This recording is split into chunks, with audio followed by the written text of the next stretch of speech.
Hey, what's up guys? Today we're going to create ourselves a third-person camera for a player or any kind of objects in the scene. So without further ado, let's get started. Okay, so we have a camera here that has a main camera tag on top of it, and then we are going to create ourselves a new script. I'm going to call this one a third-person camera script. Of course, you can call it whatever you want. And then let's open it up in the editor. Now inside of there, the first thing I'll do is I'll start by wiping pretty much everything, so we have a clean script. And then after that, I'll declare myself some fields. The first one is going to be a public transform look at. So this is the transform that the camera is going to be looking at. And after that, the public transform cam transform. This is going to be the transform of the camera, and then after that I'll declare myself a private camera cam. Okay, now we need some fields for later on, so we can calculate the distance and pretty much just the position of the camera. So let's go ahead and declare ourselves some floats. So the first one is going to be a private float distance, and I'll set it at 10 for now. This is the distance in between the player and the camera. After that, we'll declare ourselves a current x is equal to 0, and also a, oh my bad, forgot to float. So private float current x and private float current c or y, they're going to be used to calculate the position. And then after that, private float sensitivity x is equal to, say, something like 4, and private float sensitivity y, which is going to be equal 1 for now. Okay, now let's go ahead and set those fields in our start. Let's go ahead and create ourselves a private void start, and in here we'll start by assigning the transform of the camera. So since this script is going to be on top of our camera object, we're simply going to say cam transform is equal to transform.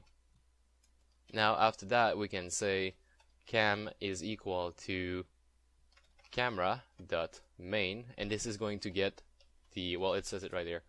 It is going to get the first enable camera tagged as a main camera. So our camera in our scene over here is tagged as a main camera, so it's going to get this one. So now we have a reference to that. What else do we need? And now we need a reference for a look at object. But since I might switch it around a little bit later on, say during the scene I want to be looking at the player, and then in the middle switch to look at an object or something of the sort. So since it might change, what we'll do is we will be assigning it directly here in the inspector. So I want to be looking at my player. So what I'll do is drag and drop my player right on top of the look at field, just like this. And now as for the cam transform, it's going to be assigned at the beginning of the script here in the start. Okay, so now what we need to do is actually calculate the position of our camera. So we'll do a private void late update, and the reason we're doing a late update is because, say we want to be moving our player, then this is going to happen in the update.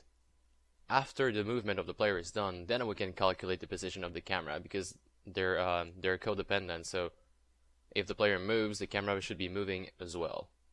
So in the late update, we'll start by declaring ourselves a vector3 direction that is going to be equal to vector3, actually a new vector3, 0, 0, and minus distance. Now with this, we can be doing, actually we're going to declare ourselves a quaternion first. So quaternion rotation is going to equal quaternion dot Euler. Now you do current y first, then current x, then 0.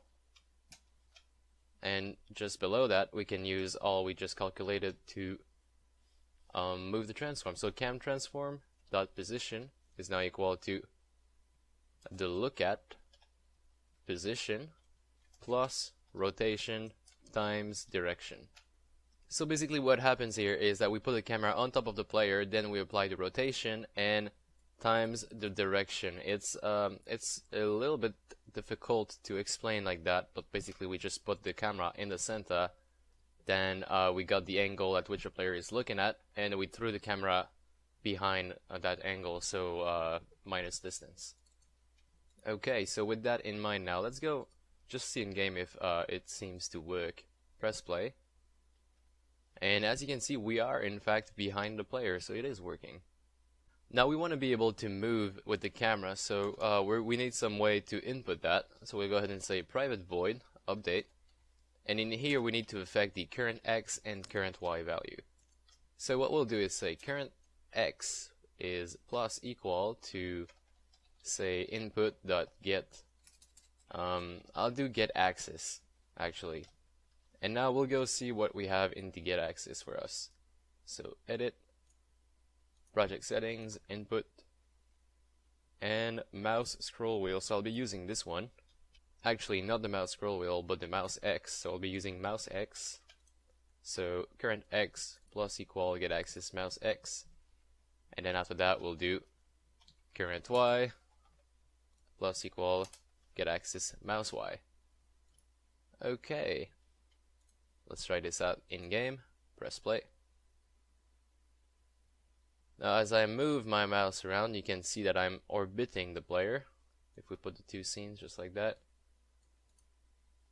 I am literally moving around the player, if you can see on the right. And that's the movement we want, and also up and down just like this. But we also want our camera to be facing the player, which it is not right now. So what we'll do is we'll go back here in the late update, and just below our position update, we'll do a cam transform dot look at, and then we send our look at dot position, and yeah, that's pretty much it. Okay, so now we just fixed the rotation issue. Let's go see again what we have. What's the next issue? Okay, so we're moving around. I can move my player too. Oh, okay, so this is a bug here. We can do a full loop around the player, and we don't want to be able to be doing that in the game, so we'll go ahead and fix that as well. In order to fix this bug, we need to clamp our angle. Okay, so to clamp our angle, what we'll do is we'll declare ourselves two constants, so private const float y angle minimum, and so I'll put it at 0 for now, and then a private const float y angle max, and I'll put that at something, say like 50. Now with these two values, and I put them in caps because they are const, so with these two values we'll go back here in the update and we'll say current y, because we're only affecting the y value, is now equal to matf.clamp, and then we'll say current y angle minimum, and y angle maximum, just like this. Now I think we should be good to go. So we're clamped over here, we can't go above this point, and since I put the minimum at 0, I can't go below that point either. So that's pretty much it. If you want to play with the values a bit, so say if you want to have a rotation that goes below that point, so 0, you can go ahead and put, say, minus 50 here.